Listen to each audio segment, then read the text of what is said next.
You know, there's kind of a responsibility, an important job, I guess you could say, to make people happy. I think that's the whole point of my career.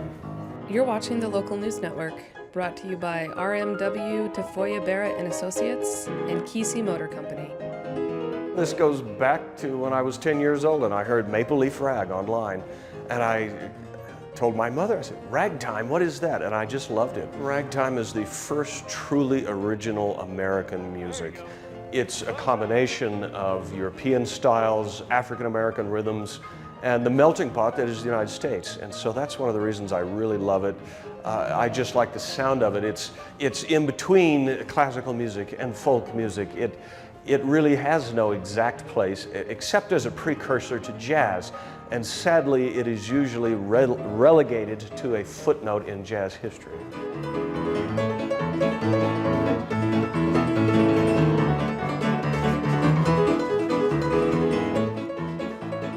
Well, Durango is one of the only places in the country with any history of ragtime music, with the possible exception of Sedalia, Missouri, where Scott Joplin lived. But the Diamond Bell Saloon in the Strater Hotel opened in 1957. It was a recreation of a historic saloon, and they've had live ragtime piano players in the saloon every year since. Next year will be 70 years. And so this is one of the only places in the country you can go to hear this music on a regular basis. In the summer, I'm often playing 6 nights a week. The audiences these days, I think they're surprised to hear this music because it's unusual, but it usually catches their attention. And they're amazed by this historic music and the sound coming out of a beautiful 1902 upright grand piano, which you don't walk into restaurants or bars anymore that have pianos at all. If they have anything, they'll have an electric keyboard, which I refuse to play. It's awful. It does not give the right sound and aura that you would have heard at the turn of the century. I appreciate it. Linus and Lucy. No, I don't know. It's too modern. You have to think of old jazz standards and things like that. No, we're talking 1920s, pal. Oh. Sorry, but thank you. That's the whole point of what I do, is to create a time travel experience for the audience. Music is like a time machine for me. Of course, yeah, I've gotten to where I play some newer tunes, and by that I mean from the 50s, so that the audience can relate to what I'm doing. But yeah, that's really part of the goal, is to take people back in time.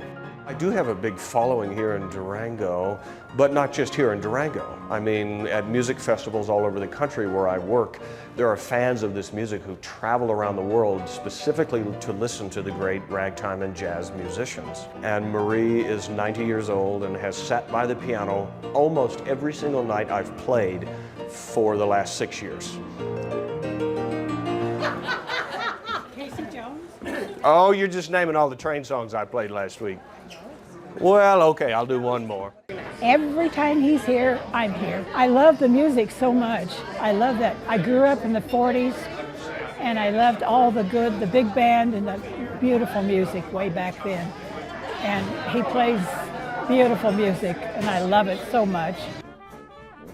So I started the Durango Ragtime and Early Jazz Festival. This is now only the 2nd year as a nonprofit organization. So most of the music festivals where I work are all nonprofits. It's not really about making money. It's about preserving this music and presenting it to a new audience. And we have about 7 musicians coming from all over the country to Durango, the very best in their field. I've always felt that Durango was the best place for one of these. It's the perfect sized town. You have this remarkable history of ragtime at the Diamond Bell Saloon. You have a hotel built in the ragtime era. That was the heyday for this music. You know, for a long time I wasn't sure whether I was going to be able to make a living doing this. And I ended up going to graduate school. I got a master's degree in historical musicology from the Peabody Conservatory in Baltimore. And after that, I quit on the PhD. I said, I don't like the academic route. I really didn't. So I just started trying to book every gig I can. And so far it's working pretty well. I'm much happier playing for people than sitting behind a desk. And like I say, this is a wonderful place. Not a bad place to call home. For more information, visit DurangoRagtime.com. And for more stories like this, visit thelocalnews.us.